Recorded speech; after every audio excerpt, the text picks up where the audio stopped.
Good morning. Today I'm here to read to you chapter 11 of A Series of Unfortunate Events by Lemony Snicket, book the first, The Bad Beginning. Let's read. Chapter 11. How pleasant that you could join us, the hook-handed man said in a sickly sweet voice. Violet immediately tried to scurry back down the rope, but Count Olaf's assistant was too quick for her. In one movement, he hoisted her into the tower room and with a flick of his hook, sent her rescue device clanging to the ground. Now Violet was trapped as her sister. I'm so glad you're here, the hook-handed man said. I was just thinking how much I wanted to see your pretty face. Have a seat. What are you going to do with me? Violet asked. I said, have a seat. The hook-handed man snarled and pushed her into a chair. Violet looked around the dim and messy room. I am certain that over the course of your own life, you have noticed that people's rooms reflect their personalities. In my room, for instance, I have gathered a collection of objects that are important to me, including a dusty accordion on which I can play a few sad songs, a large bundle of notes on the activities of the Baudelaire orphans, and a blurry photograph taken a very long time ago of a woman whose name is Beatrice. These are items that are very precious and dear to me. The tower room held objects that were very dear and precious to Count Olaf, and they were terrible things. There were scraps of paper on which he had written his evil ideas in an illegible scrawl, lying in messy piles on top of the copy of Nuptial Law he had taken away from Klaus. There were a few chairs and a handful of candles which were giving off flickering shadows. Littered all over the floor were empty wine bottles and dirty dishes. But most of all were the drawings and paintings and carvings of eyes, big and small, all over the room. There were eyes painted on the ceilings and scratched into the grimy wooden floors. There were eyes scrawled along the windowsill, and one big eye painted on the knob of the door that led to the stairs. It was a terrible place. The hook-handed man reached into a pocket of his greasy overcoat and pulled out a walkie-talkie. With some difficulty, he pressed a button and waited a moment. Boss, it's me, he said. Your blushing bride just climbed up here to try and rescue the biting brat. He paused as Count Olaf said something. I don't know, with some sort of rope. It was a grappling hook, Violet said, and tore off a sleeve of her nightgown to make a bandage for her shoulder. I made it myself. She says it was a grappling hook, the hook-handed man said into the walkie-talkie. I don't know, boss. Yes, boss. Yes, boss. Of course I understand she's yours. Yes, boss. He pressed a button to disconnect the line and then turned to face Violet. Count Olaf is very displeased with his bride. I'm not his bride, Violet said bitterly. Very soon you will be, the hook-handed man said, wagging his hook the way most people would wag a finger. In the meantime, however, I have to go and fetch your brother. The three of you will be locked in this room until night falls. That way, Count Olaf can be sure you will all stay out of mischief. With that, the hook-handed man stomped out of the room. Violet heard the door lock behind him and then listened to his footsteps fading away down the stairs. She immediately went over to Sunny and put a hand on her little head. Afraid to untie or untape her sister for fear of incurring, a word which here means bringing about, Count Olaf's wrath. Violet stroked Sunny's hair and murmured that everything was all right. But of course, everything was not all right. Everything was all wrong. As the first light of morning trickled into the tower room, Violet reflected on all the awful things she and her siblings had experienced recently. Their parents had died suddenly and horribly.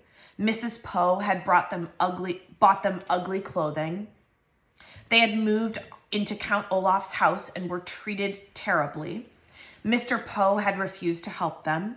They had discovered a fiendish plot involving marrying Violet and stealing the Baudelaire fortune. Klaus had tried to confront Olaf with knowledge he'd learned in Justice Strauss's library and failed. Poor Sunny had been captured, and now Violet had tried to rescue Sunny and found herself captured as well. All in all, the Baudelaire orphans had encountered catastrophe after catastrophe, and Violet found their situation lamentably deplorable, a phrase which here means it was not at all enjoyable. The sound of footsteps coming up the stairs brought Violet out of her thoughts, and soon the hook-handed man opened the door and thrust a very tired, confused, and scared Klaus into the room. "Here's the last orphan," the hook-handed man said, "and now I must go help Count Olaf with final preparations for tonight's performance. No monkey business, you two, or I will have to tie you up and let you dangle out of the window as well." Glaring at them, he locked the door again and tromped downstairs. Klaus blinked and looked around the filthy room. He was still in his pajamas. "What has happened?" he asked Violet. "Why are we up here?" "I tried to rescue Sunny," Violet said, using an invention of mine to climb up the tower. Klaus went over to the window and looked down at the ground. "It's so high up," he said. "You must have been terrified." "It was very scary," she admitted, "but not as scary as the thought of marrying Count Olaf." "I'm sorry your invention didn't work," Klaus said sadly. "Oh, the invention worked fine," Violet said, rubbing her sore shoulder. "I just got caught, and now we're doomed. The hook-handed man said he'd keep us here until tonight, and then it's the marvelous marriage."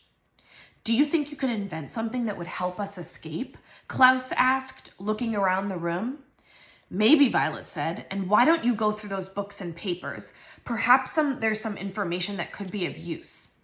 For the next few hours, Violet and Klaus searched the room in their own minds for anything that might help them.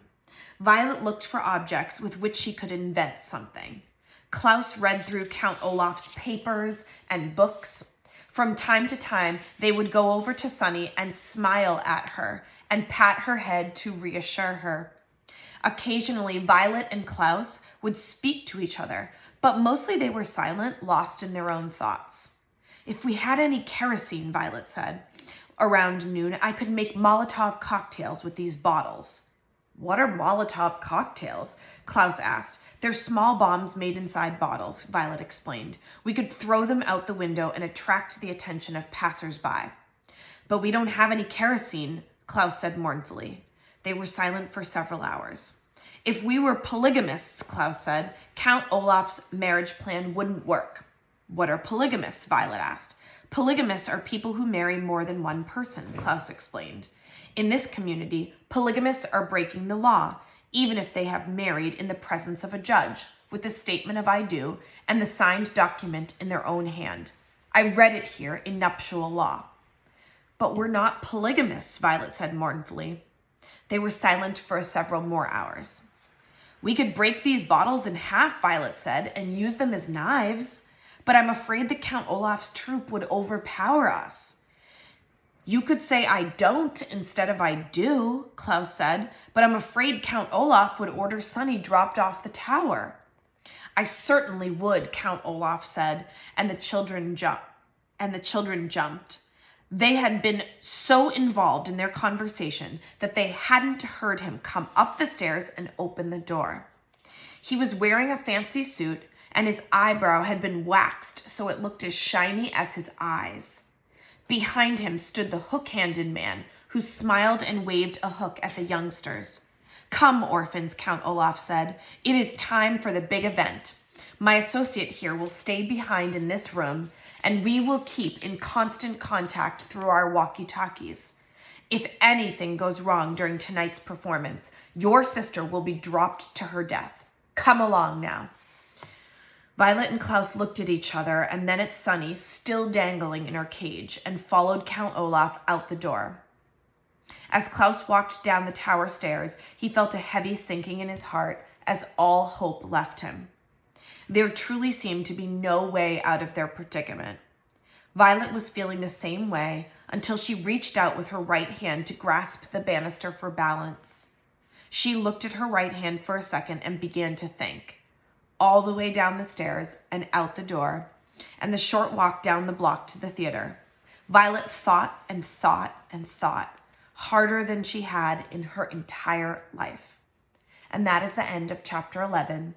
Next time, we'll read chapter 12. Have a good day.